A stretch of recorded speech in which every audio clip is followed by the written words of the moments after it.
না স্যার, ক্ষমা চাওয়ার মুখ কি আর আমার আছে? যে মানুষটাকে আমি মাঝপথে এভাবে ছুঁড়ে ফেলে দিয়েছিলাম, আমি আজ কোন লজ্জায় ওর সামনে গিয়ে দাঁড়াবো? 6টা বছর তো আর কম না বলুন।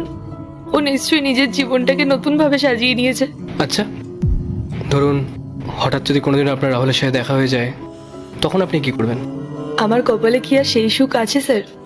তবে যদি কোনোদিনও ভাগ্যক্রমে আমি ওর সামনে গিয়ে দাঁড়াতে পারি, তাহলে আমি ওর পা দুটো ধরে ওর কাছে ক্ষমা চাইবো। ও যদি আমাকে ক্ষমা না করে, তাহলেও আমার কোনো দুঃখ নেই স্যার। আমি শুধু ওর সামনে দাঁড়িয়ে ওর কাছে ক্ষমা চাইতে চাই। না পায়েল, মানুষের ঘৃণা কখনো কখনো অভিমানে বদলে যায়। রাহুল, তুমি? আর সে অভিমান থেকেও মাঝে মাঝে ভালোবাসার জন্ম নিতে পারে। যে নাও, তবে ক্ষমা হতেও তো পারে যে তোমার রাহুল তোমাকে ক্ষমা করে দেওয়ার জন্য অনেক দিন ধরে অপেক্ষা করে আছে। রাহুল, আমি নিজের চোখকে বিশ্বাস করতে পারছি না যে তুমি আমার সামনে দাঁড়িয়ে আছো। আমার অনেক বড় ভুল হয়ে গেছে রাহুল, প্লিজ আমাকে ক্ষমা করে দাও। আমি অন্যায় করেছি। কি করছো পায়েল? হাত জোর করো না।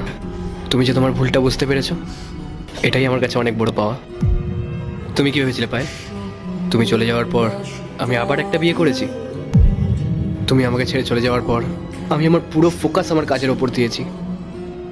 আজ আমি এই শহরের সব থেকে বড় বিজনেসম্যান, কিন্তু এই মনের কোণে না সবসময় তুমি ছিলে। আমি তোমাকে ক্ষমা করে দেবো পায়েল, তবে একটা শর্ত আছে। হ্যাঁ রাহুল, তুমি যা বলবে আমি তাই করব।